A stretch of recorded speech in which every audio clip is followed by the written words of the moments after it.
little bit late, chat, but we back. We back with the continuation of Lindsey Graham's tribute to Lindsey Graham. I'm a little late. It's all good. Hope everybody having a good day. Hope everybody had a good day. Now we at about 9 o'clock at night. I'm about an hour late. We're gonna continue this Lindsey Graham tribute. We had a good tribute earlier. Now this is the second part of it. The best moments of Lindsey Graham from 2024 to 2025, all the way up until 2026. What's up, chat? What's up, chat? How y'all doing? You know what I'm saying? Hope everybody having a great night. I'm having a pretty decent night. It's going pretty good. I should have brought my water, but I didn't. So excuse me if I have to break and come back as we wait for a few people to come in. Well, I didn't do the walk down today because it was raining. You know what I'm saying? I'm not trying to run in the rain. I'm not training for a marathon, so running in the rain, I'm absolutely not doing. So I did want to, but just didn't. So what's up, chat? Hope everybody having a great day, great night as we continue with this tribute to Lindsey Graham. I played earlier, my favorite moments of Lindsey Graham, which was the action he did for January 6th. So what's up, chat, man? We got a few people in the building already. Please do me a favor. Hey, what's up, Kick? Kick are the first people in the building. What's up, Kick? How y'all doing? Let me make sure everything's straight. Okay, we got everything up. I'm gonna go over here, chat. Wait. I'm gonna go over here, chat, and I'm going to put up a poll just to see what people think about Lindsey Graham. Let's see. We had a lot of people earlier that really don't mess with Lindsey Graham. We all got our own opinions, but we still got to pay tribute to our lawmakers. So, hold up. Let me go over here. I'm going to put up this poll right now. Simple. Did you agree with Lindsey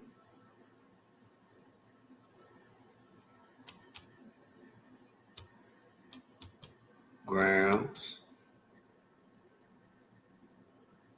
Did you agree with Lindsey Graham? Yeah, need to put it like that. Let's see. Okay. So I'm putting up a poll right now, chat.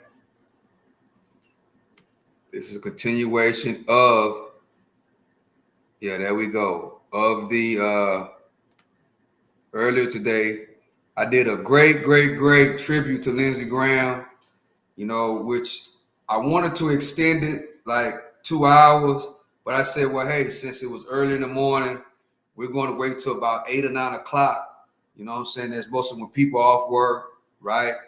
People are really on the internet, you know what I'm saying? And I figured we do part 2. This is part 2 from earlier. What's up, chat? What's up, chat? If you watching from Kick, Twitch, Rumble,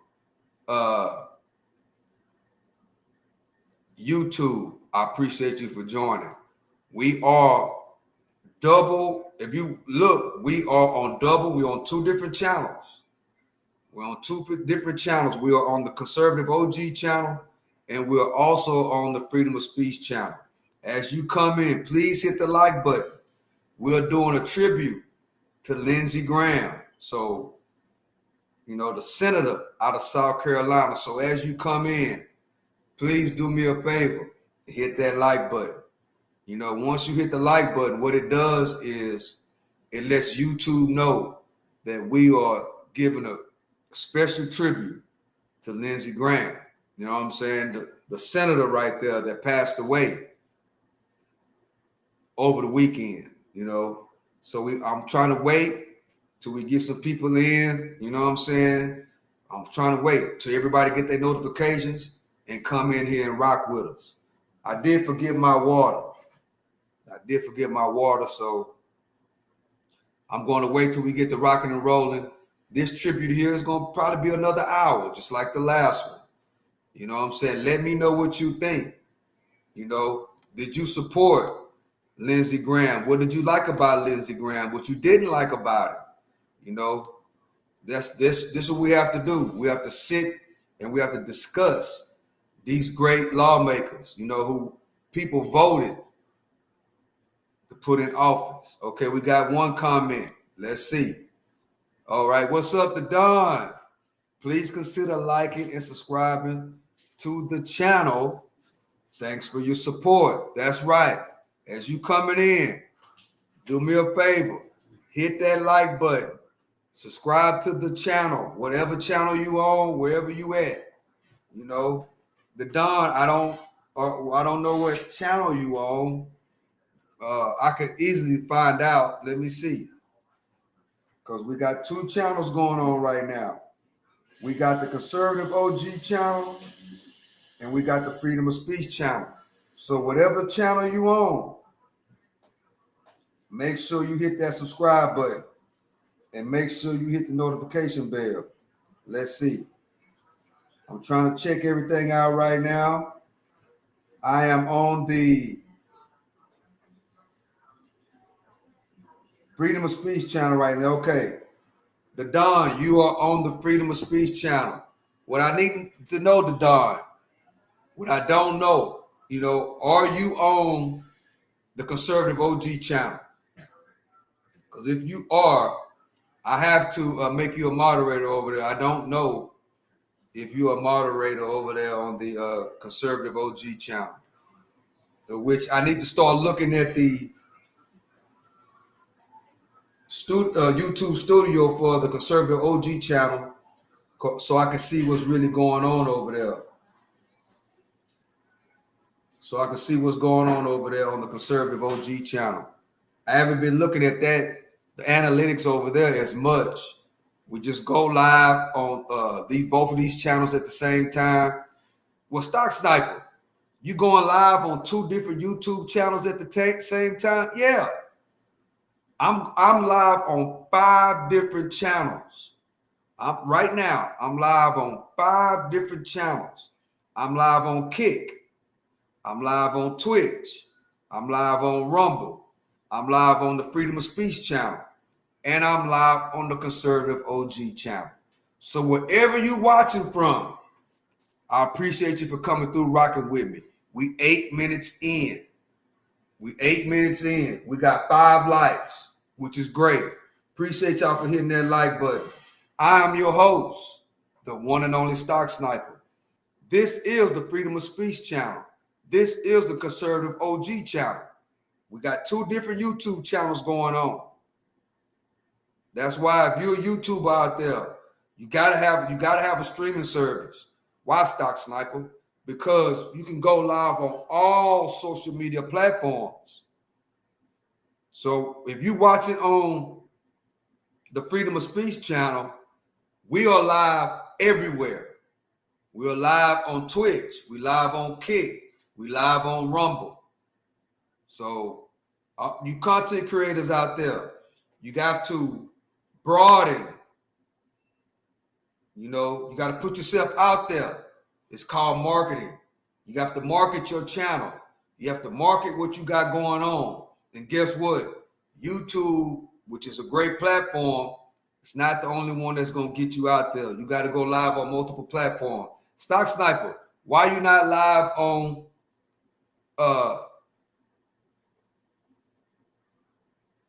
Stock Sniper, why you not live on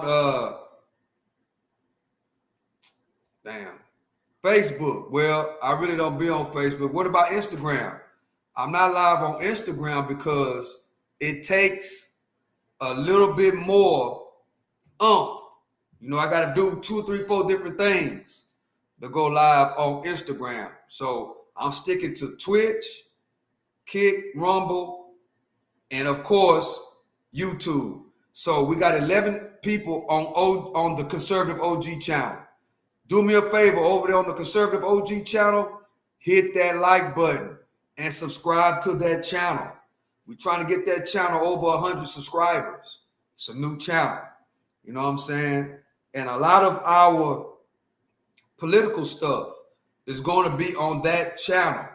So the Conservative OG channel, please do me a huge favor and subscribe to that channel if you haven't already.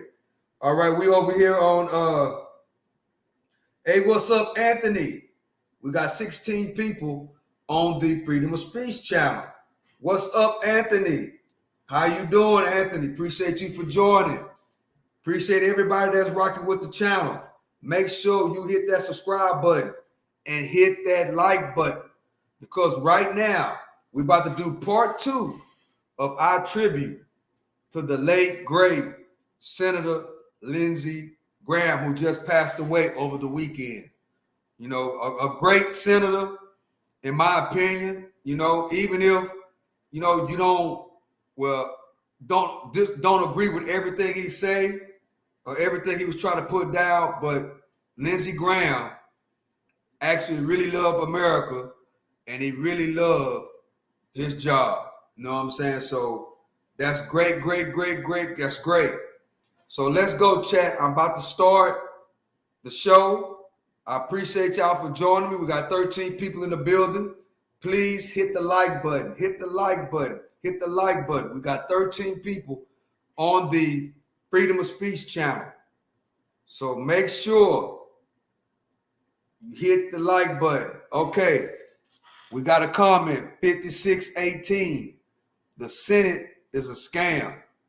Well, appreciate you for the comment. But the Senate is actually lawmakers, right?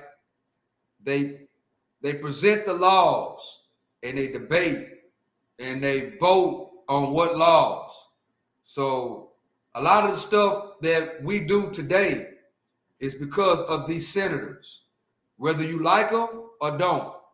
A lot of these laws of this land has to go through the Senate. Has to go through the House first, then the Senate. So these guys are lawmakers. You know, they present laws, you know, and they vote on laws, whether they pass or fail.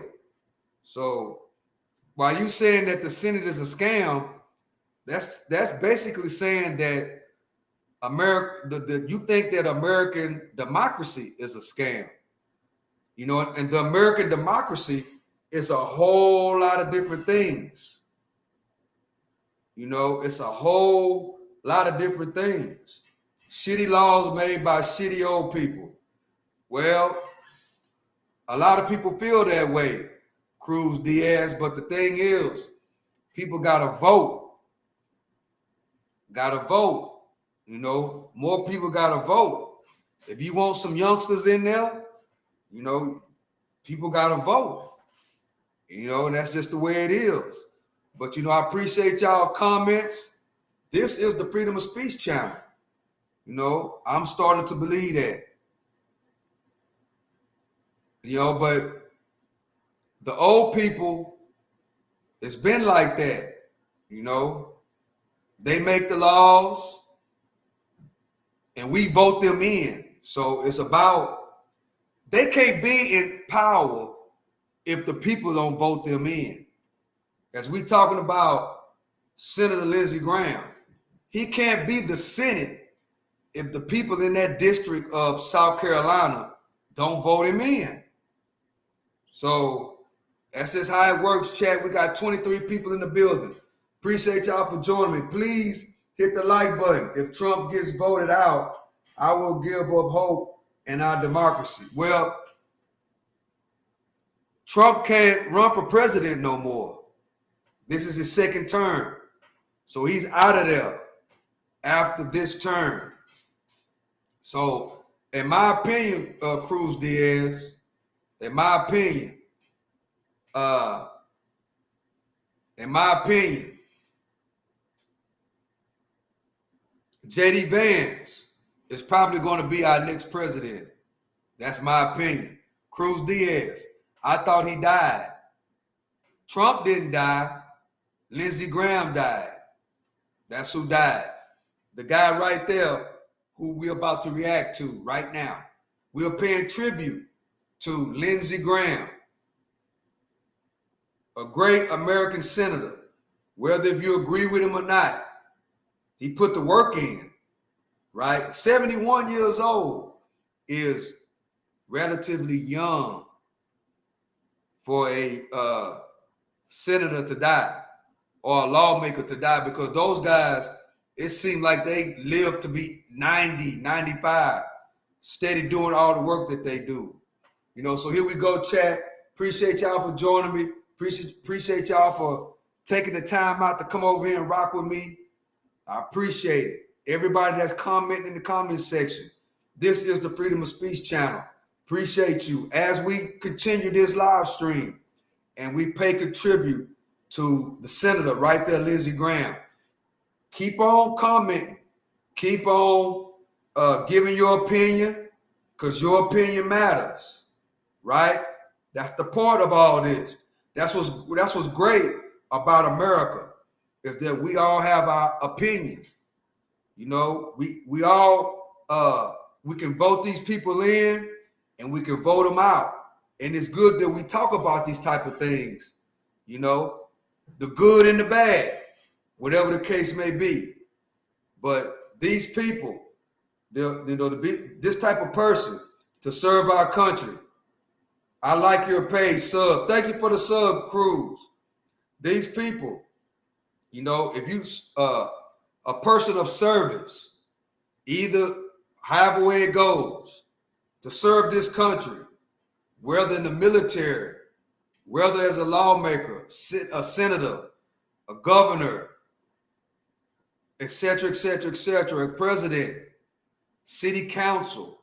You know, it takes a special type of person, Chad.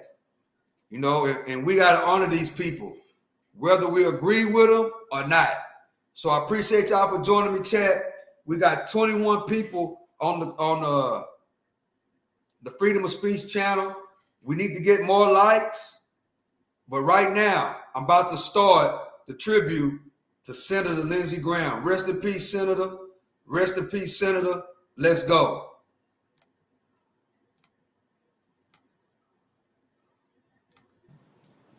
Thank you, Senator Graham. Well, thank you, Mr. Chairman. I'm glad to have you back. You look like you filled up with. Going to help their families if we don't have some system or a combination of systems to hold these people accountable. Because for all the upside, the dark side is too great to live with. We do not need to live this way as Americans. Thank you, Senator Graham. Well, thank you, Mr. Chairman. I'm glad to have you back. You look like you filled up well. So to the heartbreak in Tennessee, it's unimaginable from a parent's point of view, what's being experienced in Tennessee. There's so much heartbreak in this world. The heartbreak of fentanyl poisoning. You asked a rhetorical question, what are we going to do about the shootings in Tennessee? We passed some bipartisan proposals that hopefully will help down the road. The question back to you, what are we going to do about the poisoning of America? So here's what I would say. America's under attack. Our nation is being attacked by foreign powers called drug cartels in Mexico. When the Japanese attacked America in Pearl Harbor, they killed about 3,000 Americans. 9/11, when we were attacked, about 3,000. This is the largest attack on America's homeland by a foreign power in the history of the nation. 70,000 Americans were poisoned by fentanyl last year, more than car wrecks and gun violence combined, and it's getting worse. A couple of days ago, Senator Schumer had a news conference in New York talking about the danger of mixing fentanyl with a drug called xylazine. He called it skin-rotting zombie drug. He called for the DEA to send teams into New York to try to do something about it. He called for more education when it comes to people using drugs. I would support both of those, but what I'd like to do is go to the source of the problem. What would America do if a foreign power lobbed a rocket into, let's say, our friends in Arizona or Texas? We would strike back. We're doing virtually nothing when it comes to being under attack by drug cartels that's deterring the behavior.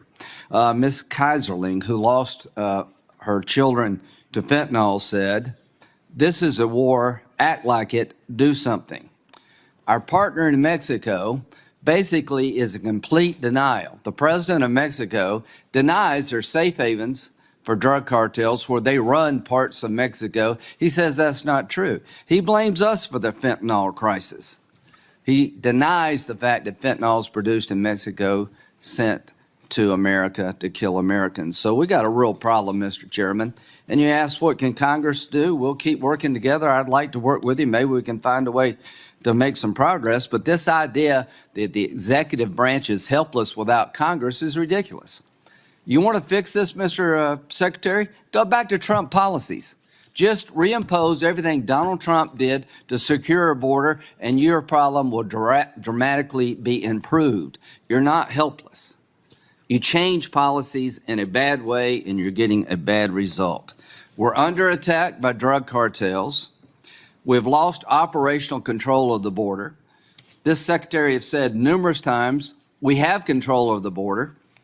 The head of the Border Patrol about a couple of weeks ago said we don't have operational control of the border. Well, anybody who believes that we're in control of the border is in denial. We've lost control of our border. The number of people coming across our border on the terrorist watch list is going up like a rocket. So what's my concern? General Corelli said, the head of CENTCOM, due to our withdrawal from Afghanistan, the likelihood of an attack coming against America from Afghanistan could mature within 6 months without warning. You have a completely broken border. You have terrorism on the rise. This is a lethal combination, but this is just not me saying things. We actually have some evidence to suggest that what I'm saying is factually true. In 2020, December, we had the lowest illegal crossings in the last 40 years because of Trump policies.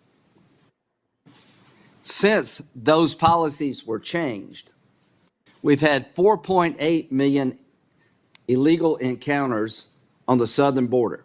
FY21, 1.7 million. FY22, 2.4 million, setting a record. The first time in the history of the country, 2 million illegal encounters at our border.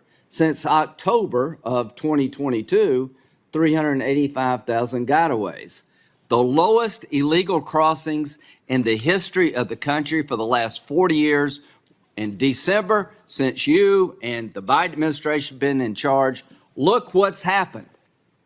And you know how it happened? You took all the policies, Mr. Secretary, that are working, and you changed them, and it's blown up in our face. Now, fentanyl. Fentanyl is killing Americans at levels we've never seen. More people died last year from fentanyl poisoning in a single year than the entire Vietnam War that went on for over a decade.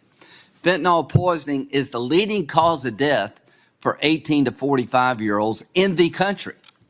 Look what's happened. Wait. In 2021, Hold up. 71,238 deaths from fentanyl poisoning overdoses. In 2023. No, chat, we looked this up earlier. Let me rewind this a little bit. We looked this up earlier. We got a fact checker. If you was on the live earlier on the first tribute to Lindsey Graham, we looked this up earlier. Since October of 2022, 385,000 gotaways. The lowest illegal crossings in the history of the country for the last 40 years. In December, since you and the Biden administration have been in charge, look what's happened. And you know how it happened? You took all the policies, Mr. Secretary, that are working, and you changed them, and it's blown up in our face. Now, fentanyl. Fentanyl is killing Americans at levels we've never seen.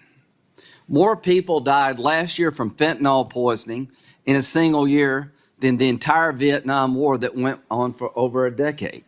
Fentanyl poisoning is the leading cause of death for 18 to 45-year-olds in the country.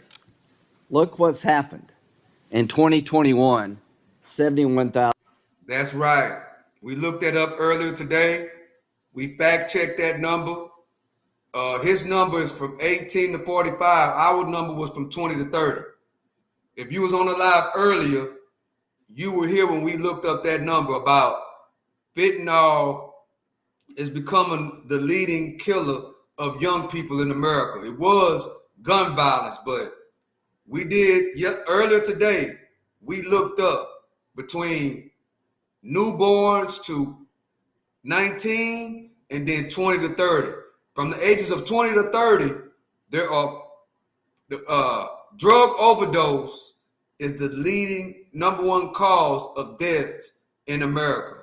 So he's right on that. 1,238 deaths from fentanyl poisoning overdoses. In 2023, year to date, we seized 11,000 pounds of fentanyl at the border. The year before, 14,700. In 2014, none. In 2015, 70 pounds. 11,000 pounds of fentanyl is enough to kill 2.5 billion people. How is this happening? Where is it coming from? It's coming from Mexico and China. So when the Mexican president denies that drug cartels are not in charge of parts of Mexico, he's either lying or he has no idea what's going on in his own country. This is a State Department map. If you're looking to travel to Mexico, all these red zones do not travel. That's like going to Afghanistan or Syria. Who controls these red zones? Drug cartels that are making billions of dollars off bringing fentanyl into the country and human trafficking due to a broken immigration system. And quite frankly, we need to take the gloves off. They're at war with us. We need to be at war with them. Now, when it comes to terrorists,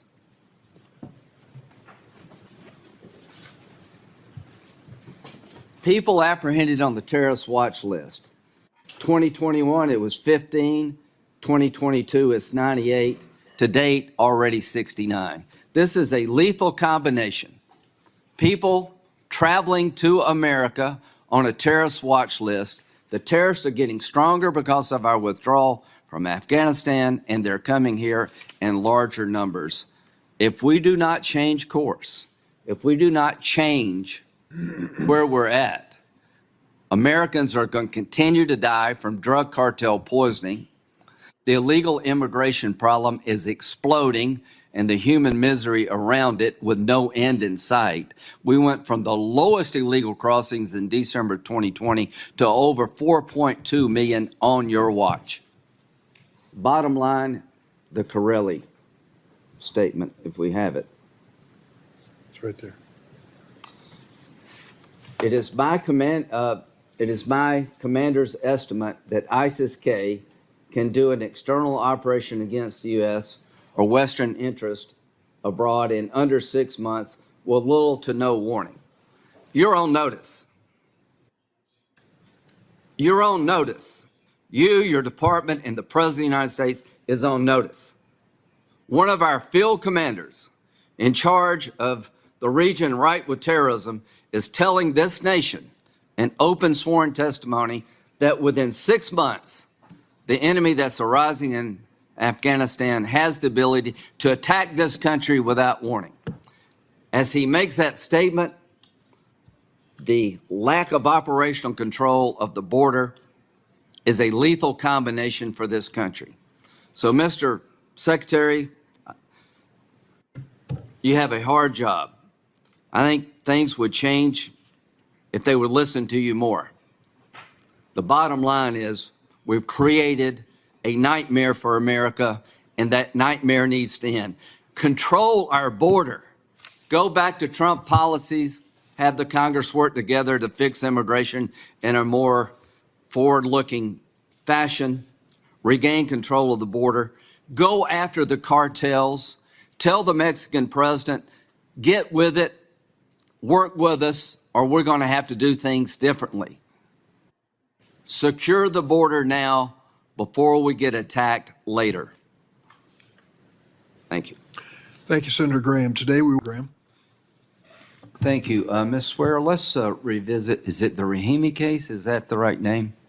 Yes, sir, I believe so. Okay. Let's see what is the most compelling thing to learn from that case.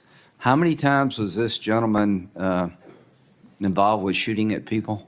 I'm not sure in total, but it seems like at least 6 or 7. Okay, and he was released based on what charge? He was facing a charge and released? The first time he was facing at least 1 felony domestic violence charge and at 2 others. I'm not sure whether they were misdemeanors or felonies under Texas law. Okay. Is it pretty fair to say that this guy should not have been out on the streets? Absolutely not. He was very clearly a danger to both specific individuals and the public at large. Mr. Manguel, is this a common problem where our criminal justice system has a revolving door when it comes to people who are exhibiting violent behavior? It most certainly is a common problem, and one that is a long-standing problem as well. I mean, one of the statistics I didn't get a chance to get to was that between 1990 and 2002, the Bureau of Justice Statistics reported that over a third of individuals convicted of violent felonies were either out on probation, parole, or pretrial release at the time of those offenses. What's up, chat? I got to read some of these comments that are coming in. Low Hawk Art, appreciate you for the comment. Americans are dying from corruption of government lawless policing. Life of Bluegrass, look at LA Skid Row. Disturbed Radical, American hospitals are bringing in the fentanyl. It's a drug they order for hospital use. These are all made up numbers and lies. Life of Bluegrass, Lindsey Graham is 100% correct. Appreciate y'all for joining. We got 121 people in the building. Do me a favor and double tap the screen. This is a tribute to the late, great Lindsey Graham. Like it or love it, we are paying tribute to this great, amazing senator. Well, that's not him right there. But right now, I need y'all to do me a favor and hit the double tap the screen. Chat. Thank y'all for joining. Thank y'all for joining me. We are on 5 different platforms. We are on the Freedom of Speech channel. We are on the Conservative OG channel. We are on Kick, Twitch, and Rumble. Appreciate y'all for coming and rocking with me tonight as we keep going with this tribute to the late, great Lindsey Graham. If you don't know, Lindsey Graham is no longer with us. He passed away, I think it was yesterday. So we are doing this is a 2-part tribute to Lindsey Graham over here on the Stock Sniper TV and the Freedom of Speech channel. Do me a favor and subscribe to the channel and make sure you hit the like button, double tap the screen to activate the like button. We got 88 people here. Y'all do me a quick favor, double tap the screen so we can get more people in here to rock with us as we give this tribute to Lindsey Graham. Double tap the screen, So YouTube and Rumble, Kick, and all these different platforms we are on will know that we are giving a tribute to Lindsey Graham. So let's continue, chat. No matter if you agree with Lindsey Graham or not, it's rest in peace, Lindsey Graham. Appreciate you for your service as we continue. Let's rock. As our criminal justice system has gotten softer, that problem's only gotten bigger. So when you look at what America is facing, would you agree with me the best thing we could do as a nation is to make sure that our parole laws and our attitude toward violent criminals is changed so that they are not out hurting people, they stay in jail? I think that's exactly right. I mean, one of the biggest challenges that we currently face, as evidenced by the data on the role that repeat offenders play in serious gun violence, is that we are systematically failing to draw and enforce a line as to how much repeated criminal conduct we are willing to accept and tolerate. Well, if your proposition is true, America would be responding in a certain way. Do you realize, Ms. Swear, that From 1991 to 2019, the number of guns in America number of weapons owned by Americans has doubled. I am aware of that. Yes, Senator. Do you are aware of the fact the number of concealed carry permits have increased by sevenfold? I know it has increased exponentially. I will take you at your word that it's roughly sevenfold. Are you aware that between 2019 and 2020, 58% increase in gun purchases by African Americans, 43% increase by Asians, 46% increase in purchases by Latino Americans, 40% of those purchases are made by first-time gun buyers? Are you aware that from 2005 to 2020, a 77% increase in gun ownership by women, and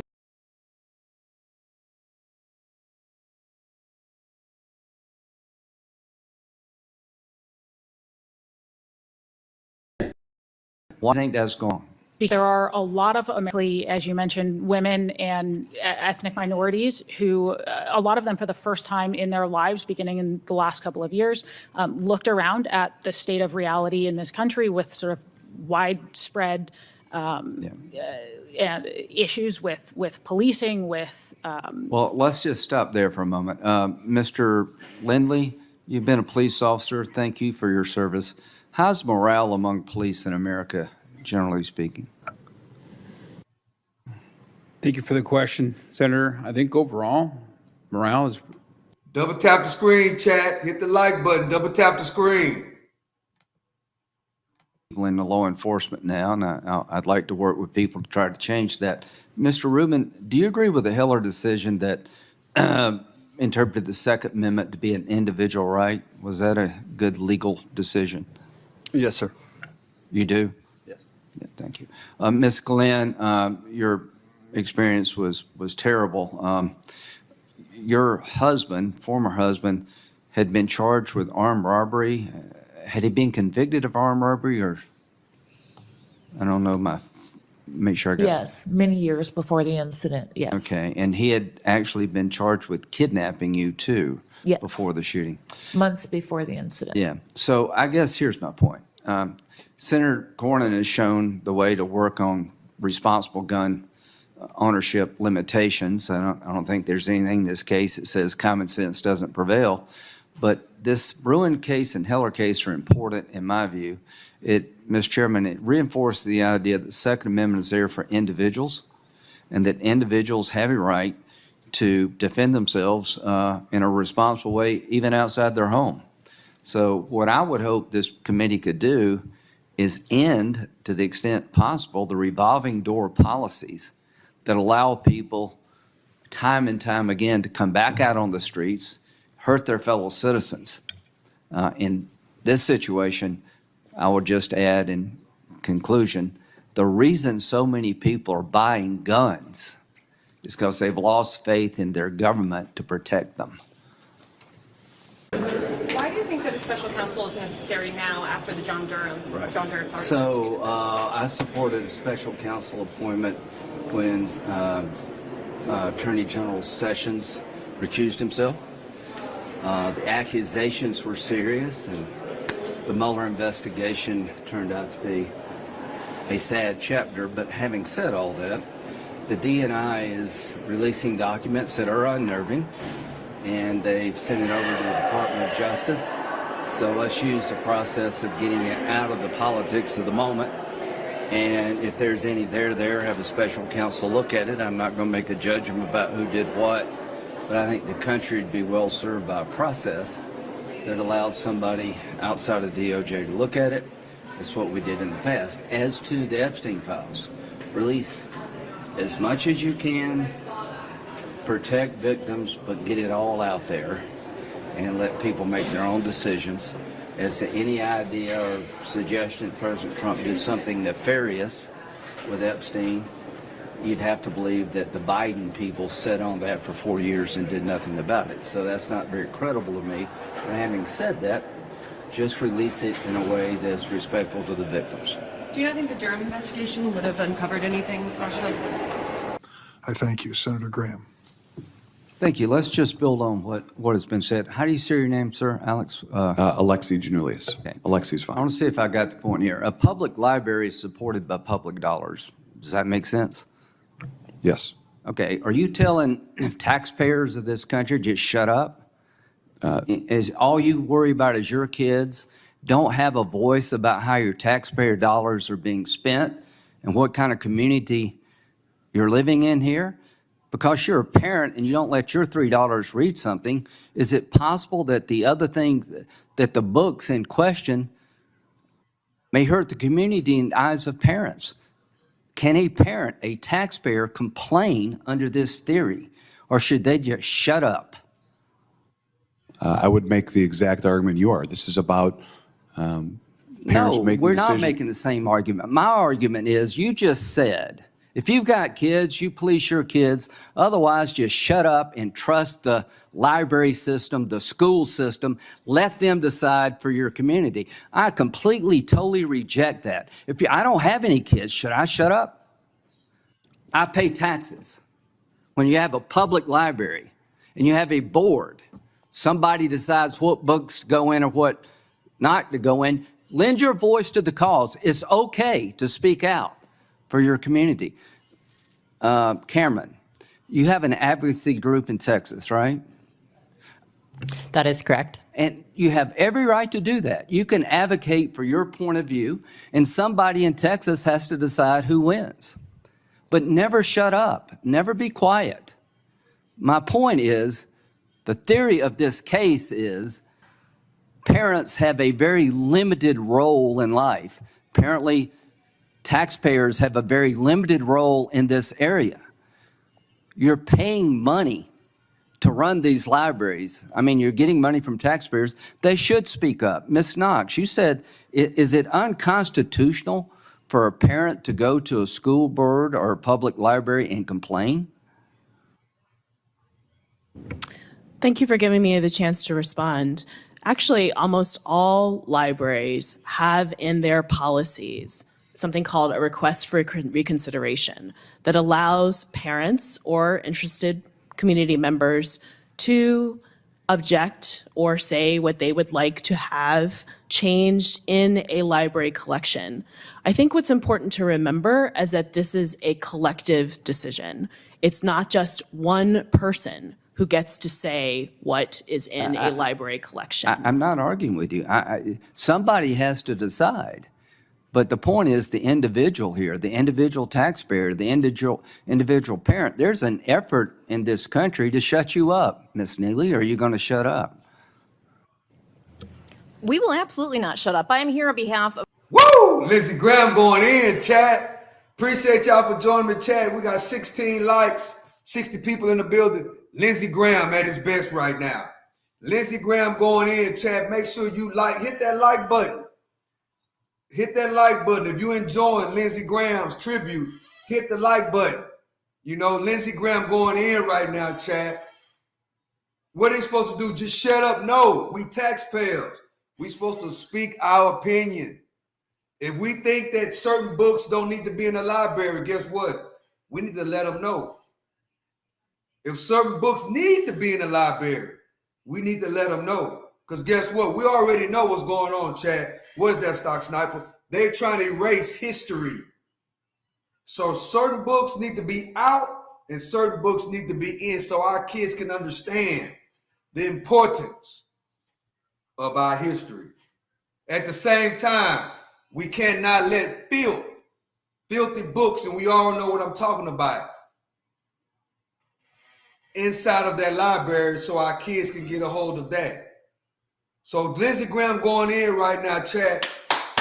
Woo! Shout out to Lindsey Graham, chat. Shout out to Lindsey Graham. Hit that like button if you're enjoying the show. Let's go. More of Lindsey Graham tribute, part 2. Let's get it in. more than 10,000 members of Parents Defending Education who want to have a voice in their children's education. Yet they, every time they speak up, are mocked, are shamed, are intimidated and silenced and bullied by elected officials and community members who do not want them to speak up, who are told that they are book burners, who are ashamed of that. And you know what? We will not stop, because after COVID, we had a window into what our children were learning or were not learning, and we were disappointed by that. So parents have not stopped, and they will not stop advocating for their children, because the gatekeepers, be it the teachers' unions or anyone else, has shown that they do not have our children's best interest at heart. They have their money and their power structure at heart at the end of the day. Mr. Eaton, is it your testimony there's an organized effort in this country to push ideas, books, literature through the public school system and libraries that has a very strong political agenda behind it? Is that what you're telling us? I think it's pretty clear that that is what is going on, yes, sir. Yeah, and if you don't see that, you're blind. You know, in Florida, Ron DeSantis did something you may not like, Mr. Chairman. In Illinois, you do it a different way. But Governor DeSantis decided he would step in and stop what he thought was abusive from his point of view. My point about this hearing is there's no roll up here for any of us. Illinois, you do it the way you want. Florida, you do it the way you want. Each school library, you'll decide. But the day that a parent, a concerned citizen, can't come forward and say, I object, without being humiliated, is a bad day for America. And there's nothing in the Constitution preventing everybody in this country from having a say to express yourself, to try to mold the community in a way that you think is better. And some of the things being pushed through this agenda are just, quite frankly, offensive. I think you made the point earlier. Ms. Gaines, what's the average day like for a young lady trying to compete at the level you've competed at in terms of training? So I started swimming when I was 4. I graduated college when I was 22, so I dedicated 18 years of my life to my sport, which of course includes your sport-specific training, swimming, but also weightlifting, also your diet, also your sleep schedule, not to mention the social sacrifices you have to make. At the collegiate level, we were swimming in the water every single day for 6 hours, 3 of those hours being before 8 a.m. So you practice from 5 to 8, you go to class, you come back to practice, you swim from 1:30 to 4:30. We ate dinner at 5 o'clock because we were starving. Eat dinner, do your homework, ice your shoulder, go to bed, wake up, you do it all again the next day. We were swimming over 10 miles on average every single day. Dr. Lopez, do you believe that Leah Thomas had an advantage in swimming because she was a biological male who transitioned sometime late in college? I am not a sports medicine physician. I can only relate to the stand of the Sports Medicine Federal International Association. What do they say? They do not recommend the exclusion of transgender individual in sports. Do they believe it's fair for Leah Thomas, who spent 3 years swimming for the men's team in the senior year of college, to compete in the women's division? They think that's okay? As a medical professional, I don't have the scientific expertise to provide an opinion. Let me tell you as a person, you don't need a medical degree. This is not okay. This is definitely not okay.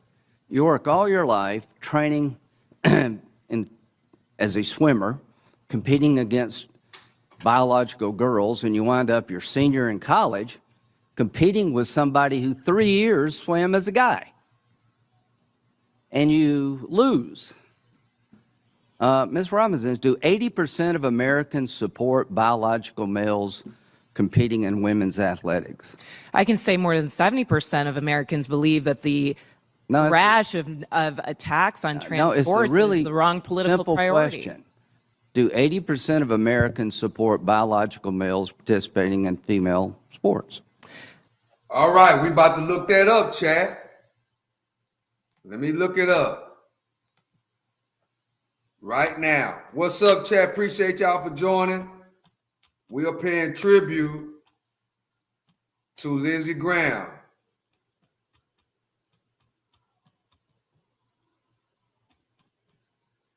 Right now, about to look up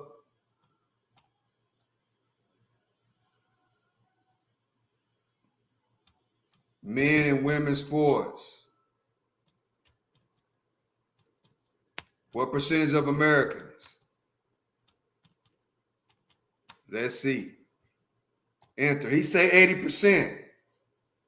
80%. Between 65 and 79% of Americans oppose the participation of transgender women in women's sports. New York Times, 79%. 80%, well, you know how these politicians are, chat. They're going to up the numbers a little bit, but roughly 80, right around there though, between 65 and 80%, which I don't see why that's low to me. New York poll finds almost 80% of Americans oppose. Okay, this is a new poll right here. So he's right. According to the New York Times, almost 80% of Americans oppose men and women's sports. So on that note, Lindsey Graham was right.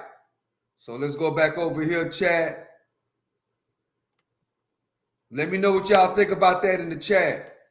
Let me know what y'all think about that, about men and women's sports. What y'all think about that, chat? The people that are in the chat right now, let me know what you think about men, and women's sports. What did I just do? Hold up, chat. Wait, I messed up. Okay, back to here. Let me know in the chat what you think. Can you name one trans athlete that is best of their category? There is no evidence for a competing advantage. Okay.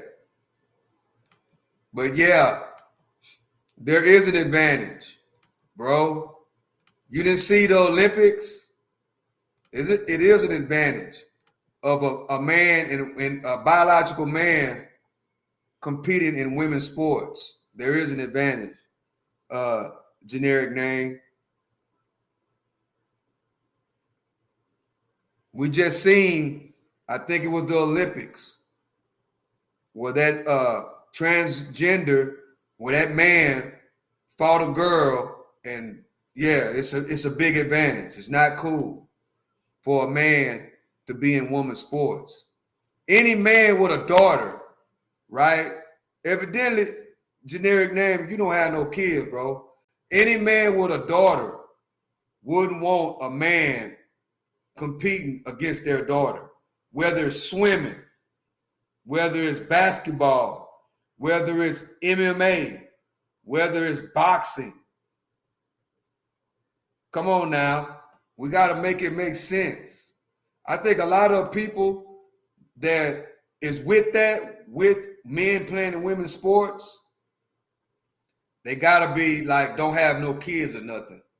Because anybody with kids, can't nobody, if you got a daughter that's 10 years old, 9 years old, 11 years old, and let's say she's boxing, you don't want to find out that your kid is boxing against a boy. Make it make sense.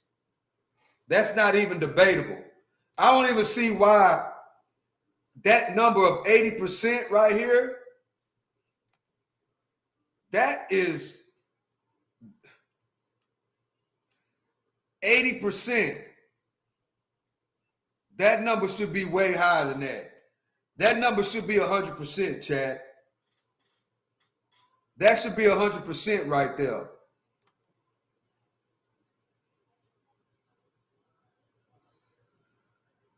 Farby, I don't have to believe what they tell me. I'm a father and I'm a grandfather. I got nothing but girls that compete. I don't want any one of my girls competing against a boy. Straight up. Whether it's basketball, whether it's track, whether it's boxing, whether it's wrestling. I don't want my daughter competing against a boy. Nah. Nah. And I'm not buying that scientific where they take pills or whatever. I'm not buying that. Right, Rick Young? No man, no person with a kid, bro, and you got a daughter, wouldn't want their daughter going against a man or a boy in a sport, whether it's track, whether it's boxing, whether whatever it is, wrestling, tennis, none of that. So let's keep going with this tribute to Lindsey Graham. So yeah, I appreciate y'all rocking with me, chat. I am your host, the one and only Stock Sniper, and we're on the Freedom of Speech channel. We're on the Conservative OG channel, and that's exactly what it is. I never said no scientific nothing. Farby, do you have any kids? Let's start right there. Do you have any kids? Do you have any kids?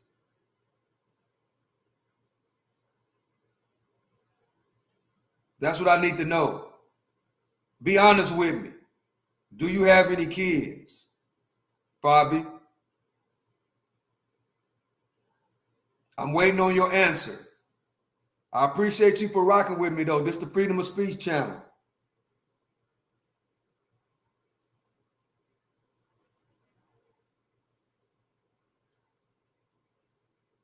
Can you name one trans athlete without looking them up? I am 52 years old. You think I never seen a man that want to be a girl in real life? Do you think I don't know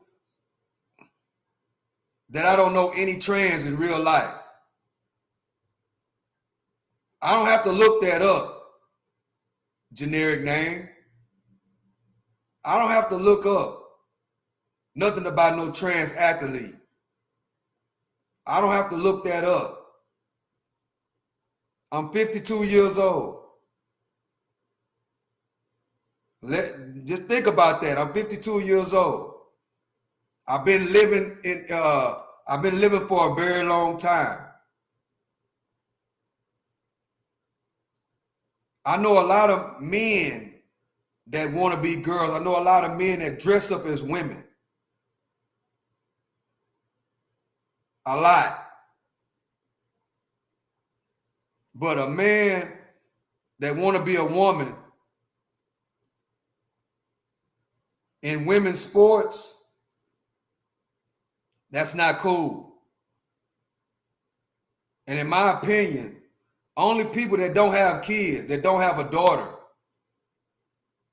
would even think about letting their daughter compete against a man, a dude, a boy that want to be a girl. Come on, bro. I'm 52 years old. I don't go by the internet. I go by experiences. I know dudes in real life. In my day, they didn't call them trans. They called them drag queens. Men that want to dress up like a woman. Men that want to act like a woman. In my opinion, that's a mental health issue. A man that want to compete against a girl. A boy that want to compete. He think he a woman. He think he a girl. So he competes against little girls. Imagine having a daughter that's 11, 12 years old competing against a boy that want to be a girl. That just don't make any sense. Now, if you want to be a girl, then that's you. But competing in sports, a boy competing against a girl, that absolutely don't make any logical sense. I don't have to look up what trans really mean on the internet. It's simple, bro. Generic name is simple. I don't have to look that up. It's a boy that want to be a girl. Simple and plain. I don't have to look at the internet. I don't have to look at no biology and all that. It's a boy that want to be a girl. That's exactly what it is. It's a boy that want surgically remove his manly to be a girl. That's all it is. That's exactly what it is. All that biological and all that, I don't have to look up none of that. I don't have to read it or nothing. When I know men in real life that want to dress like a girl, want to have a sex change. I know these people in real life. So, and do you have any kids? Generic name? That's what I've noticed though, Chad. A lot of these people that agree with that kind of stuff, which that's their opinion, right? But a lot of these people that agree with that stuff, they don't have kids. They don't have a daughter. You know, I have not met one person that actually agrees with that stuff that actually has a kid, a daughter.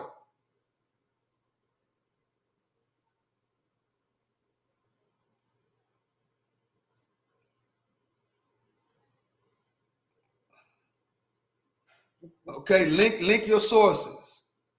Generic name. Link your. Matter of fact, do you want to come up and talk? I'll pull you up right now. Do you want to come up and talk to us? Generic name. I dropped the link. This will be the first time that I do this, but I'm willing to drop the link. I'm willing to drop the link, generic name, so we can talk about it face to face. Not face to face, but virtually. We can talk about it. But the first question you got to answer, do you have any kids? Do you have a daughter? That's the first thing you got to answer.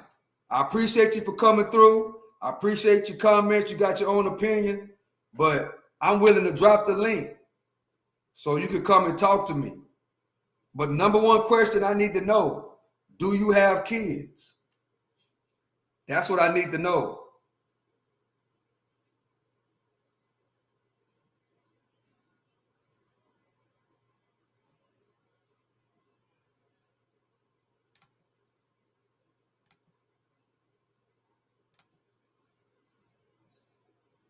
Okay.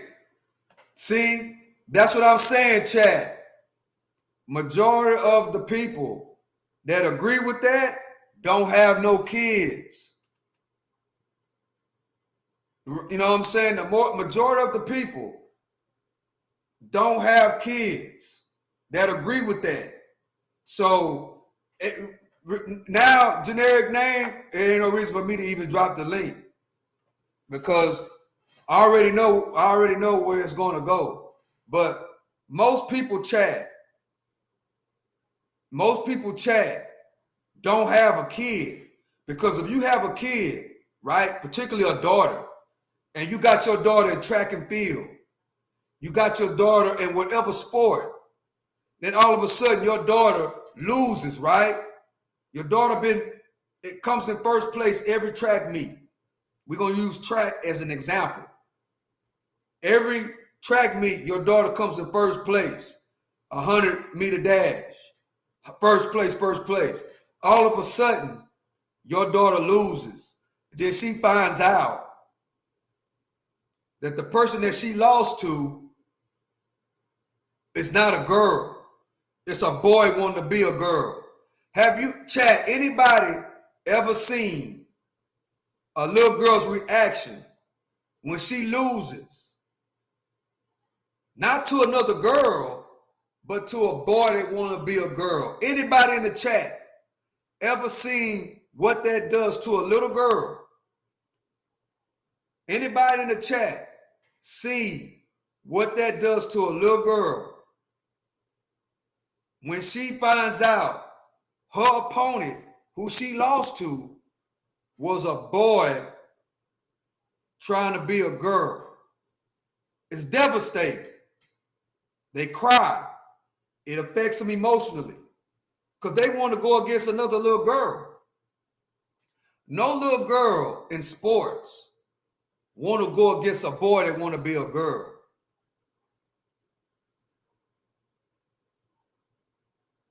Crazy, crazy, crazy. By the way, your own census in this chat disagrees with Lindsey Graham. That's okay, world citizen. It's okay. This the freedom of speech channel. Everybody got their own opinion. You don't have to agree with me. This is not that channel where everybody in the chat has to agree with me. So it don't really matter. You know what I'm saying? But I'm going to continue with the tribute to Lindsey Graham. Appreciate y'all for joining me, chat. Appreciate y'all comments. This is the Freedom of Speech channel. So you got your own opinion. You don't have to agree with me. You don't have to agree with the host. This is not that channel. My opinion is based on experience. Generic name. You have no experience. Why he don't have no experience, Doc Sniper? Because he don't have any kids. He don't have any experience. None. Because he don't have any kids. When you have a kid, generic name, and your kid playing a sport and it's a little girl, and then next thing you know, she finds out she lost to a boy that want to be a little girl, it hits different. It hits different. No one has to agree with me, world citizen. You're not listening to what I'm saying. That's not the point. No one has to agree with me. That's where you missing. This is not the channel where everybody has to agree with me. You got your opinion, I got my opinion. But I do know this. A little girl that's 11 or 12 years old that's in sports. You know what? When they lose and they find out that they lost to a boy that want to be a girl, but he's really a boy, it hits different. Most little girls that compete in sports want to compete against another girl. Experience means everything. Generic name. You got to be young. You got to be like a kid. I'm going to tell you something. Listen to the OG. Experience means everything. Experience means everything. With experience comes knowledge and wisdom. Listen to the OG. So, okay, chat, let me keep on going. Appreciate y'all for coming through, rocking with me. World citizen, generic name, lonely villain. Appreciate y'all for rocking with me. Men have stronger bones, larger heart, and lungs, and stronger muscles. Men have testosterone. There you go. That's common sense. Thank you, Lona Valley. Appreciate y'all for coming through, rocking with me. Let's keep on going with this tribute to Lindsey Graham.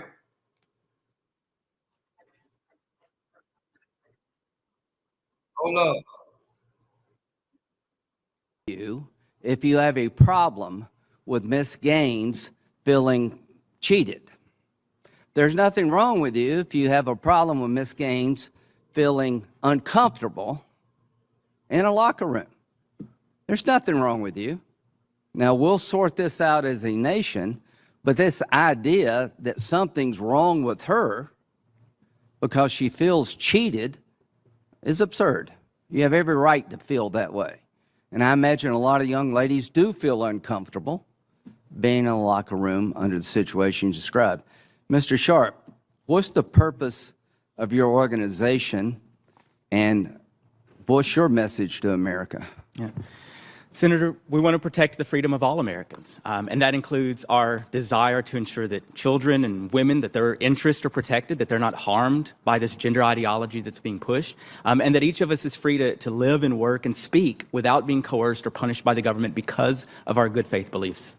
One final question, Ms. Gaines. Do you think the experience you had in the dressing room is something that young girls throughout the country share your views? I get messages every single day from girls of all over the political spectrum. We mentioned this issue being politicized. This is not politics for me. This is a real life issue, and I want to put it on record. I don't believe trans athletes should be banned from sports. That's the rhetoric that's being pushed from the opposition. Anti-trans bill bans trans athletes. Trans athletes should not be banned from playing sports. Of course not. I just want everyone to compete where it's fair and where it's safe, and I don't understand how that's overly controversial. But yes, especially at that NCAA championships, every single girl, at least on my team, being a team captain, I had these conversations with my team, and there was 40 girls on my team. We all felt the same way. I've had the conversations. We all felt uncomfortable in that locker room. Thank you. Thank you, Mr. Chairman. Are all the witnesses aware of the fact that when Justice Roberts declined the invitation of Chairman Durbin, that his letter was signed by the entire court? Are all of you aware of that? Mr. Fogel, do you think that was a wise decision? Thank you, Senator. I think I said in my statement that I respect it. I think it was sincere. I think the problem, and I think it's significant, and I will grant that it was signed by all 9 of the justices. That's my point. Yeah, but I just want people to understand that the court as a whole has a problem with this, whether they're right or wrong. I don't, that's. I guess. I'm sorry, Senator. I just wanted to say one other thing, if it's all right. Sure.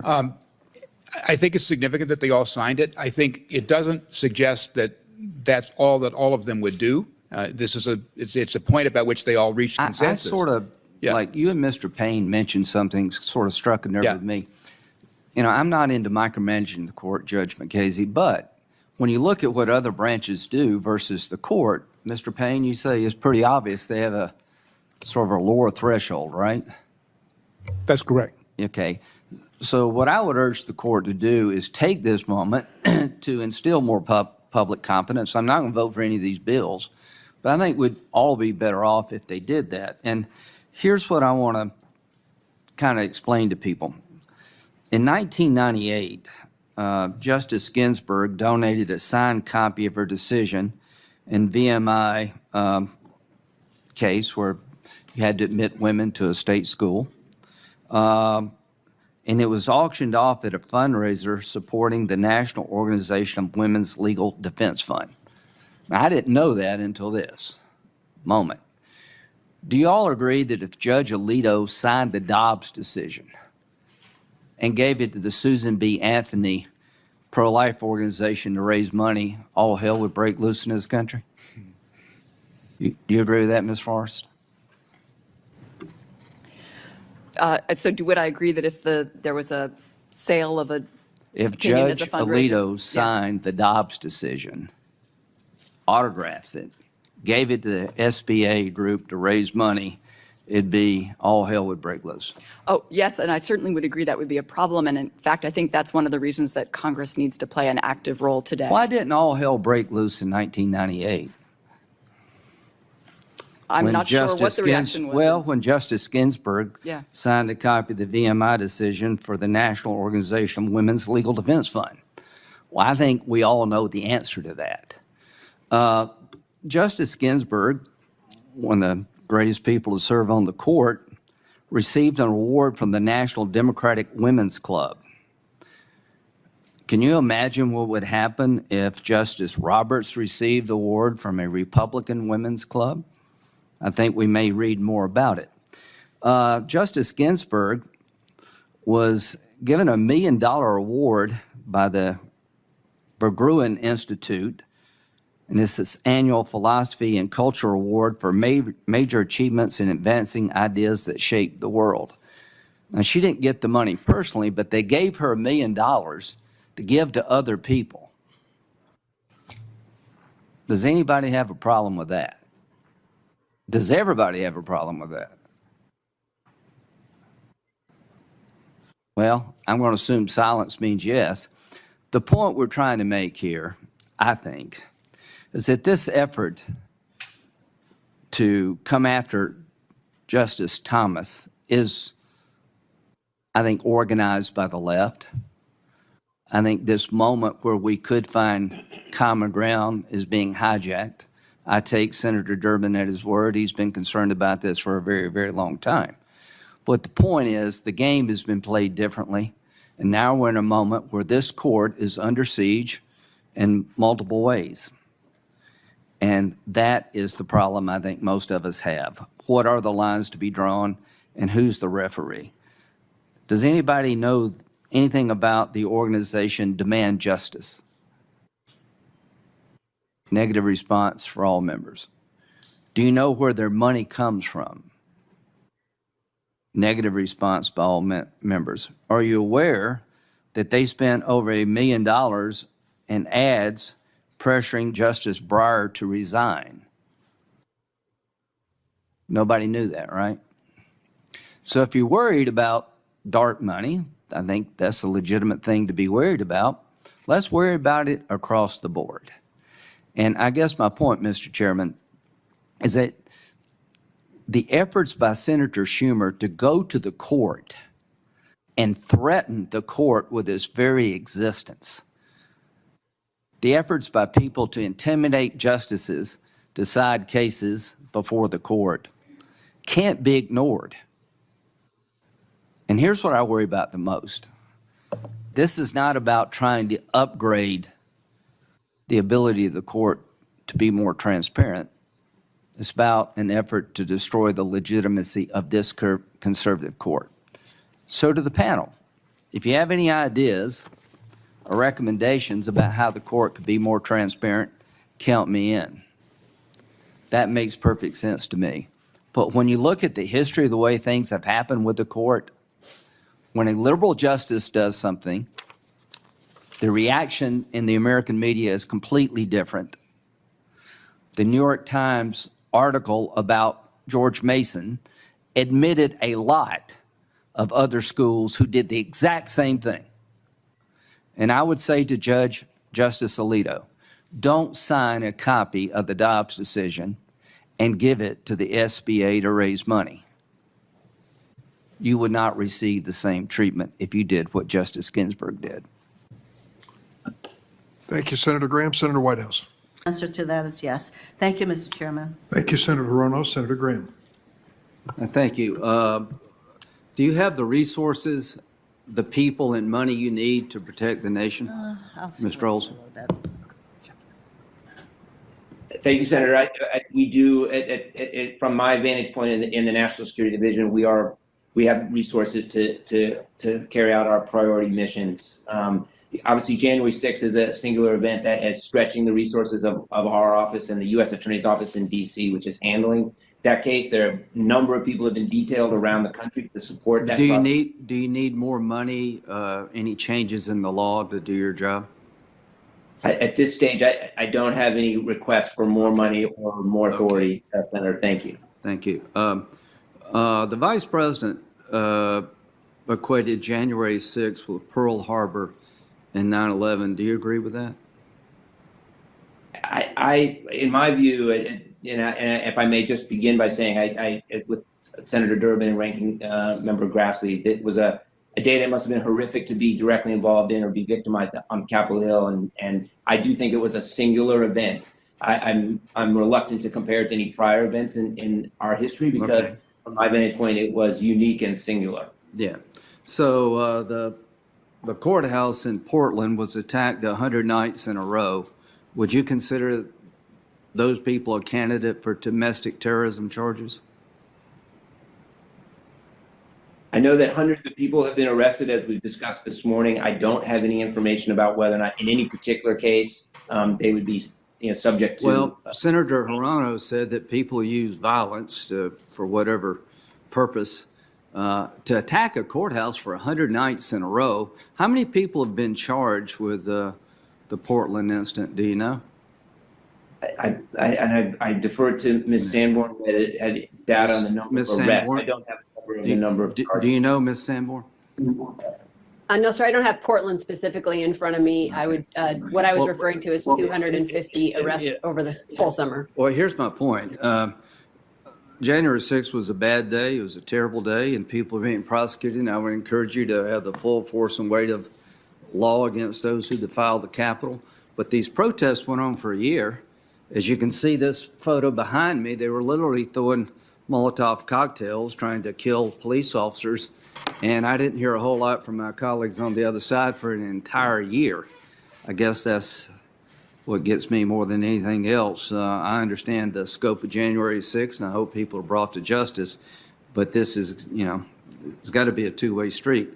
Let's talk about the world in which we live in now that we have a very brief time to do so. The fall of Afghanistan, the takeover of Afghanistan by the Taliban, has that created additional national security threats to our homeland, Mr. Olson? As I think from my vantage point, international terrorism remains a priority, and I, if I may broaden my answer a bit, just to say that we continue to be very concerned about. Well, here's my question. ISIS and Afghanistan, ISIS force. Here's my question. The country is now in the hands of the Taliban. Are al-Qaeda elements present in Afghanistan? We do see. I would say that we continue to see. We do continue to have concerns about both ISIS and al-Qaeda. What capability do we have available to us to detect terrorism activity on the ground in Afghanistan after the collapse? Senator, I think it might be not appropriate for me to go into particular. Well, is it fair to say we've lost a lot of capability? I would be reluctant to characterize the level of our capability. What I would say is that it remains a priority. So you can't tell this committee that a lot of the assets we had available to us have been lost because of the Taliban takeover? You can't say that? Again, I'm reluctant to characterize the level of our intelligence capabilities in Afghanistan. Have you been to the U.S. border, southern border? Not, well, 2-3 years ago, I did go to the southern border. Yes. I would urge you to go back. A lot has changed in the last 2 or 3 years. How many people have come across the border, our southern border, from special interest countries? I don't have particular information. Possibly Ms. Sanborn does, but I don't have that. Sanborn, how many people have come across our southern border in the last year from special interest countries? Sir, I don't have that data. Have you been to the border? Not in a very long time, sir. Well, I appreciate both of your service, but it's been 3,000 to 4,000. We've had dozens of people on the terrorist watch list coming across the southern border. Here's some advice. If you need more resources, you'll get it from me. But if I were you, I'd go to the border and check out what's going on, because it's just a matter of time, in my humble opinion, that the broken southern border is going to be an entryway to international terrorists who are going to come here and kill a lot of Americans if we don't change policy. And I would urge you quickly to go to the border, get a handle on what's happening at the border, understand the relationship between the takeover of the Taliban in Afghanistan and the opportunity for more terrorist attacks coming our way through the border. So I would urge you to do that, and I'm surprised you haven't. Thank you very much. Thank you, Senator Graham. Senator Coons. Thank you, Chairman Durbin, and thank you to our witnesses today. We are here to have a hearing about January 6th and about the... Thank you. We'll eventually talk about the FBI. That's the job you're up here for, right? Have you ever been subject to racism as an individual? Unfortunately, Senator, yes. I don't want to get into those details of my family here. Let's get into a few of them. Tell me about it. Well, if you look at the record from January 6th, where I testified before that committee, because of my personal information being released by Congress, I was subjected to a direct and significant threat on my life. And I put that information in the record. I had to move. In that threat, I was called a detestable, and I'll apologize if I don't get it all right, but it's in the record, a detestable sand nigger who had no right being in this country. You should go back to where you came from. You belong with your terrorist home friends. That's what was sent to me. That's just a piece of it. But that's nothing compared to what the men and women in law enforcement face every day. And that's why they have my support. Okay. Growing up, were you subject to racism? Yes, sir. Okay.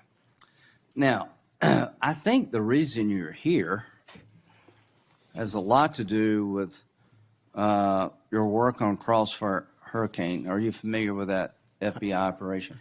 I am, Senator. So Senator Durbin mentioned the church report and the history of abuse, but he failed to... You know what I haven't done, Chad? I haven't checked out the poll. Okay, we had 145 votes. The question was, did you agree with Lindsey Graham?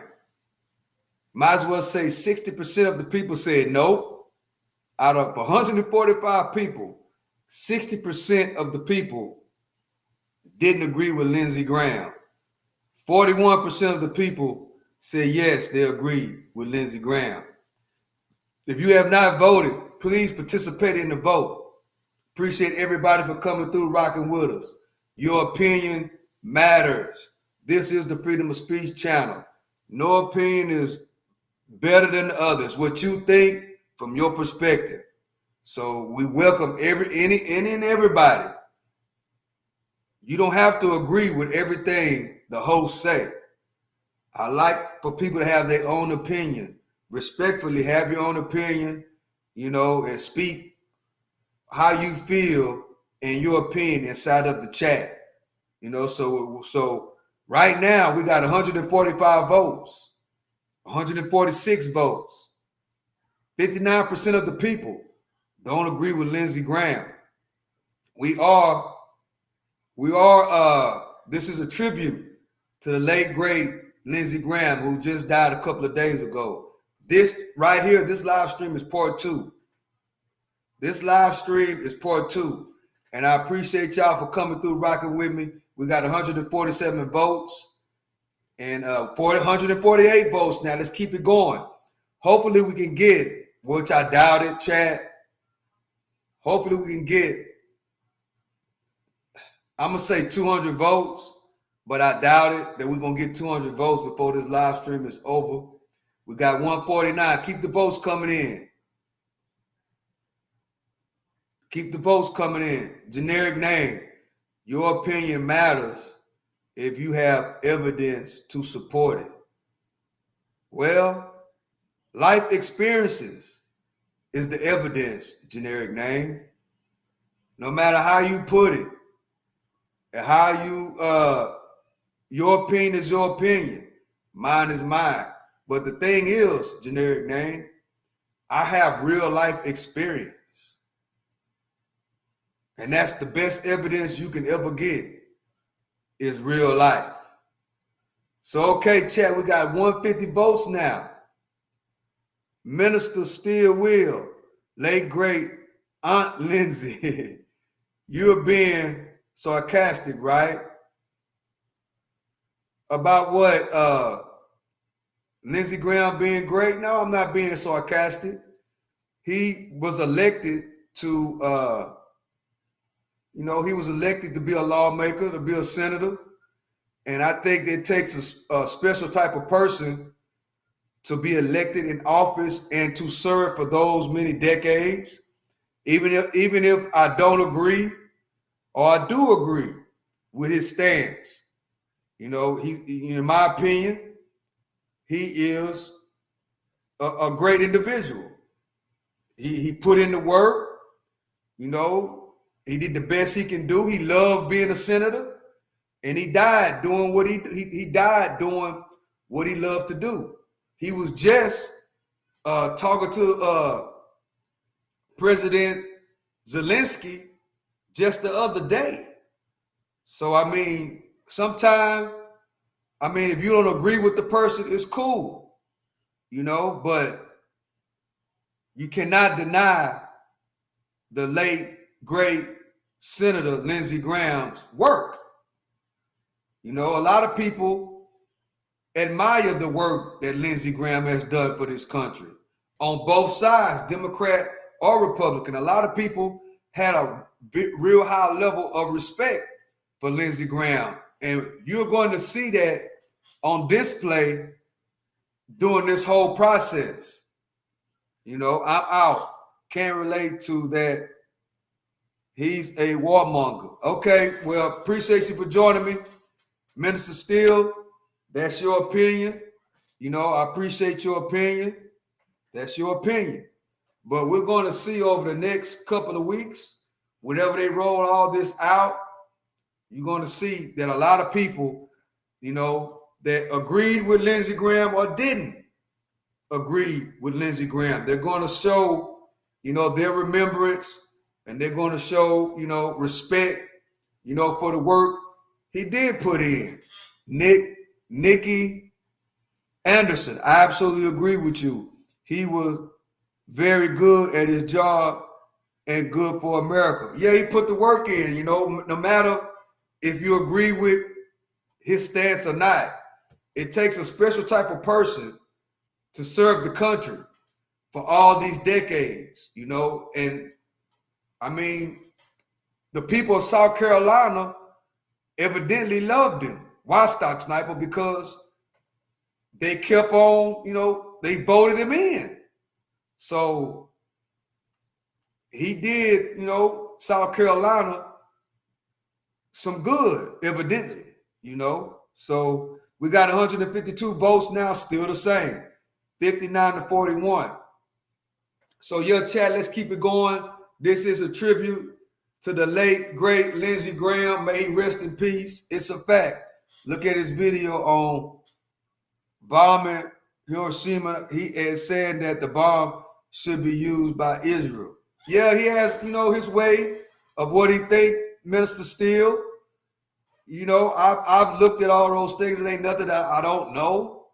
But at the same time, you know, people voted him in, right? That's just like, I didn't agree with a lot of things Joe Biden was doing. But if he was to pass away, I'm going to show him the ultimate respect. Because it takes a certain type of person to do what they do. You know, it takes a certain type of person to do what they do. And I'm going to show them the utmost respect, and I thank them for their service. Even, you know, Joe Biden, I don't agree with too much of nothing about Joe Biden, you know, but I respect him, and I respect, you know, his work that he put in. Joe Biden has put, Joe Biden has put more work into this country than I have been alive, right? Joe Biden has put more work and sacrificed his life, sacrificed a lot for this country and for longer than I've been alive.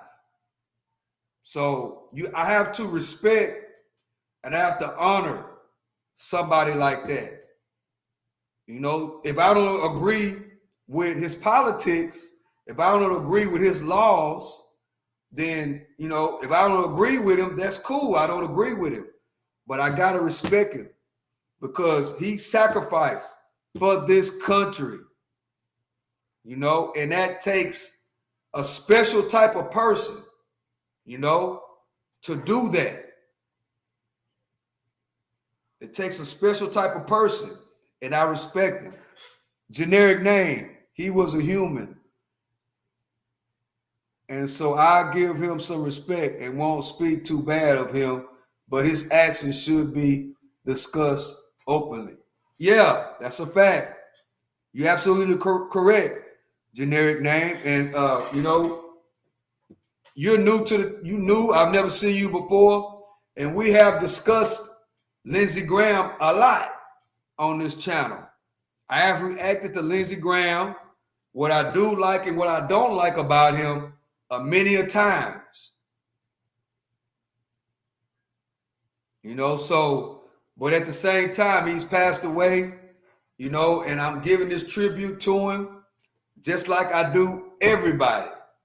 You know, I've been doing this on this channel for about 3 years now, and I respect anybody that want to run for office, anybody that want to join the military, you know, for whatever reason. I respect them.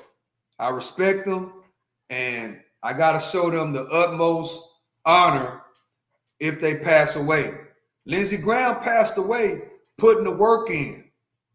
He passed away. He just left Ukraine, you know, trying to stop the war with Russia. You know, the man was putting the work in, and I respect that. Everything Joe did was for Joe and his family. Prove me wrong. Yeah, I mean, you're absolutely right. Amelie 1967. Yeah, and a lot of things that Joe did, you know, a lot of things I didn't like, but hey, I respect him. Why, Stock Sniper? Because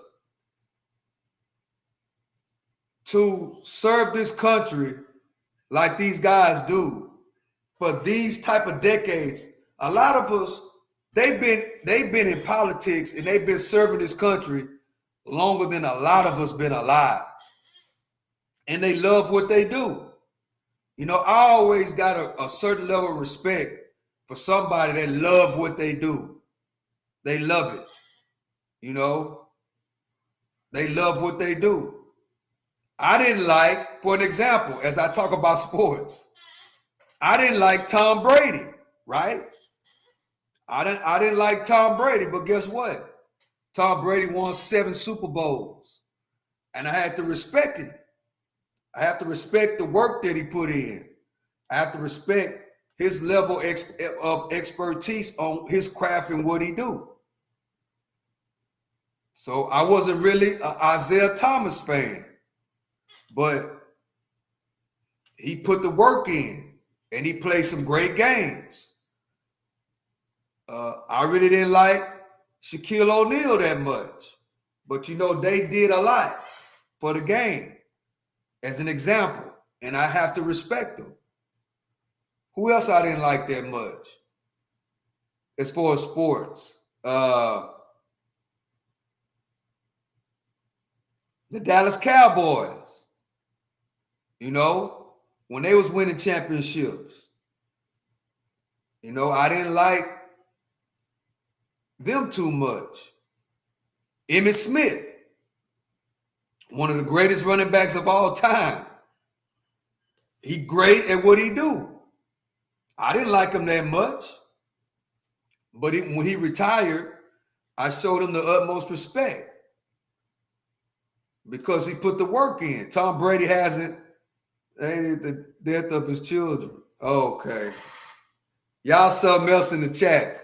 But I appreciate y'all for rocking with me, man. Y'all that's in the chat today, tonight. A lot of y'all are new. I've never seen y'all before. I appreciate y'all for coming through. Y'all been very respectful. Y'all got y'all own ideas and y'all own beliefs, and I respect that. So let's go and continue with this tribute to Lindsey Graham. Thank y'all, chat, for coming to rock with me tonight. Y'all made me have a great, great night. My night's been very, very good. My last, how long I've been on here? Hour and 40 minutes. Been really, really, really, really good. And I appreciate y'all for coming to rock with me. So let's go, chat, and finish this stream off. Mention Crossfire Hurricane. He failed to mention the Horowitz report. Wonder why. If you're waiting for these guys over here to figure that out, you're going to die waiting. So this is the Nunes memo. You work for Mr. Nunes over on the House side? David Nunes? Sorry?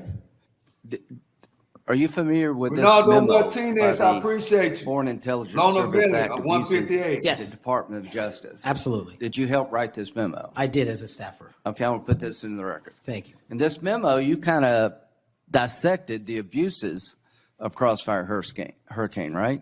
I did, Senator. And the Mueller investigation. So the Crossfire Hurricane investigators, 2 of them were Strzok and Page. Are you familiar with them? I am, Senator. Okay. It was opened up on July the 31st, 2016. And here's what Strzok said.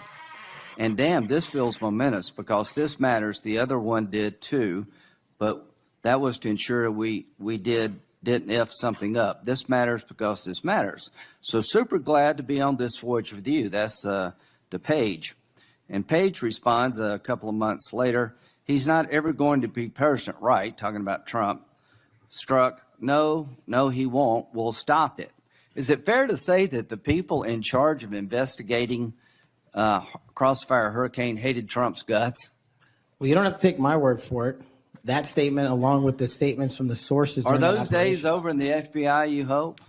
Well, if they're not, they will be. Okay, good. You know who Carter Page was? I do, Senator. Do you know that the FBI secured warrants against him on 4 different occasions? Yes, Senator. Do you know that the information that they relied upon came from the Steele dossier? I do. Was it you that were able to find out that the Steele dossier was a bunch of crap? Yes, Senator. We followed the money and we exposed the fraud that was the Steele dossier. And the primary subsource was Igor Danchenko, right? That's correct, Senator. And he was actually a Russian analyst. That's right. Are you aware that in January he told the FBI that, let's see, what did he tell the FBI? Steele had no proof to support the statements, then it was just talk. The primary subsource explained to the FBI that his information came from word of mouth and hearsay, conversations he had with friends over beers, and some of the information were statements he heard made in jest. And he told the FBI this in January of 2017. And they got 2 more warrants after that. That's correct. Are you aware that the FBI had volumes of information that the Steele dossier was a bunch of bullshit and nobody ever told anybody at the top? I am, sir. We exposed. Or they lied about being told. That's correct. So are you aware of the fact that the FISA court rebuked the FBI? Are you aware of the fact that an FBI lawyer went to jail because he misled the court by manipulating a email from the CIA? I am. Do you believe that Crossfire Hurricane was one of the most disgusting episodes in FBI history of a corrupt investigation led by corrupt people who wanted to take Donald Trump down? Yes, sir. You think that's why you're in this chair today, to fix that? I think that's a big. Without Crossfire Hurricane, this guy wouldn't be here. And my friends on the other side, like pulling teeth, the Horowitz investigation, the Inspector General labeled this fraudulent at its core, mismanaged at its core, running stop signs. At every turn, they went forward when they should have stopped. The Durham report said it was obviously politically motivated. FBI agents were telling anybody and everybody that would listen, this is not reliable, this is not trustworthy, but they plowed on. And because of you and Trey Gowdy and others, we now know about this. Everybody who signed the warrant under questioning by me said if they knew then what they know now, they wouldn't sign the warrant. Comey said that. Yates said that. Rosenstein said that. The reason you're here is because most of the public, almost every Republican believes that the FBI has been used continuously in a political fashion, ignoring evidence, making up evidence, lying to get Donald Trump. And when it came to the Hunter Biden laptop, they told every social media outlet in October 2020, oh, that's Russian disinformation. That was BS too. Right before the election, the FBI intervened to shut reporting on the Hunter laptop down as being Russian misinformation, according to Zuckerberg.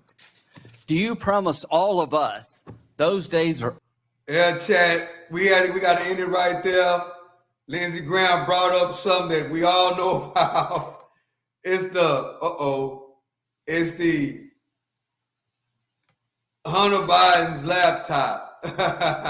Republican believes that the FBI Wow. has been used What a way to continuously end the show, Chad. in a political fashion, That Hunter, the ignoring famous evidence, making up Hunter Biden evidence, laptop. lying to get Donald Trump.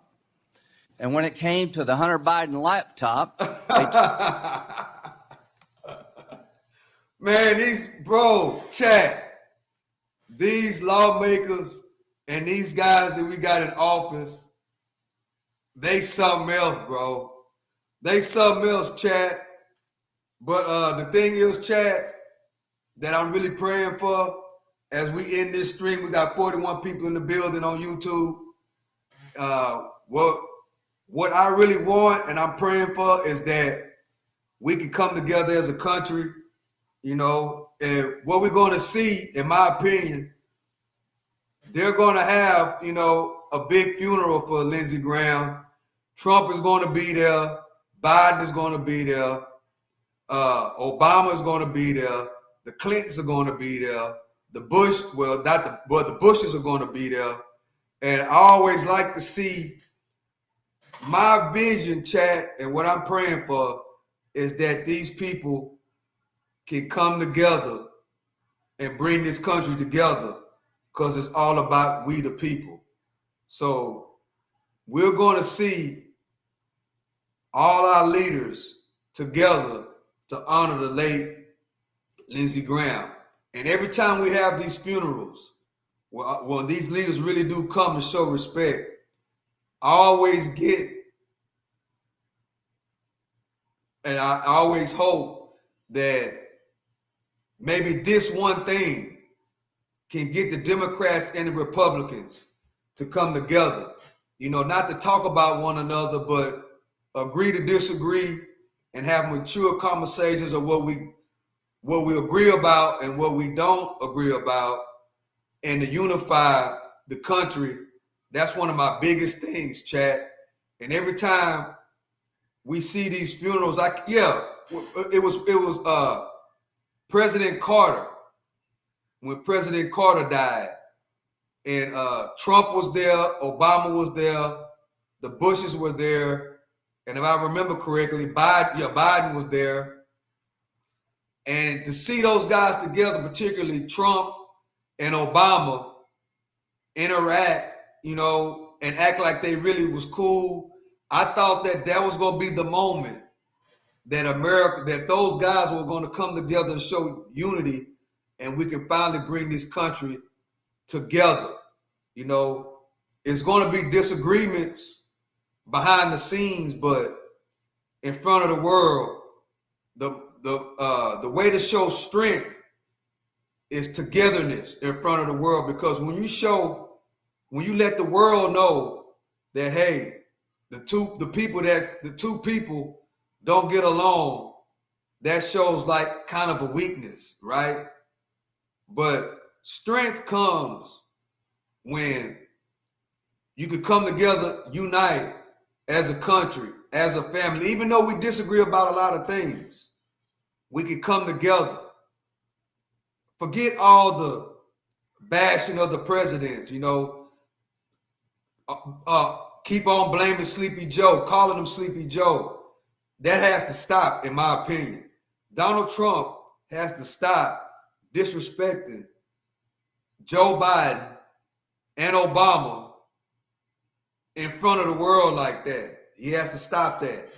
And that's what I pray, because once that happens, then America as a country will come together, and it would only benefit we the people. So with that being said, I love and I appreciate y'all, chat. We did 2-part series on the tribute to Lindsey Graham.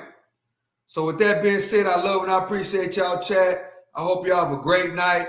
Everybody that came through and rock with me, Ronaldo Martinez, Minister Steele, Lona Valen, who else? Let me go up. Hold on, chat. Generic name, appreciate you for coming through with the nice chats. Thank you. Jabita 2236, appreciate you for coming through. Who else? Over Over there on Twitch, Hawk, appreciate you for coming through.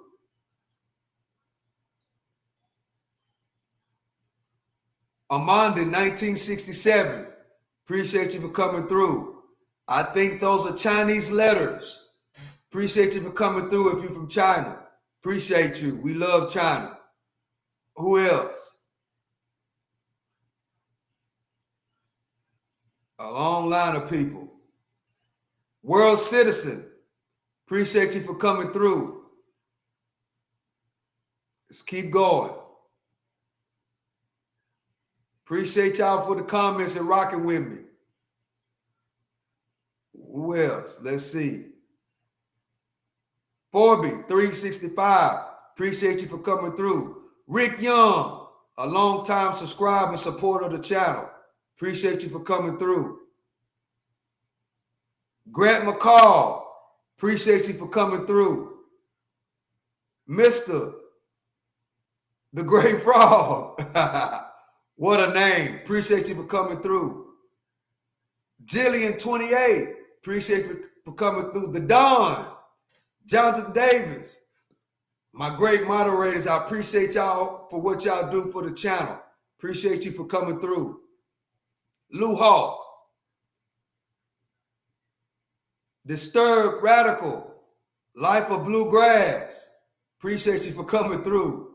John Oval, appreciate you for coming through. Cruz Diaz, Go Bird Baby, Anna Masana, appreciate you for coming through. All right, chat, appreciate y'all for coming through, man. We still got 55 people in the building. Appreciate y'all for coming through, rocking with me, man. I love doing this chat. I love doing this connected with the people. This is the Freedom of Speech channel. We live on 2 YouTube channels, the Freedom of Speech channel and the Conservative OG. We also live on Kick, Twitch, and Rumble. So we're going to end it right here, chat. I appreciate y'all for joining me. I am your host, the one only Stock Sniper. This is the Freedom of Speech channel.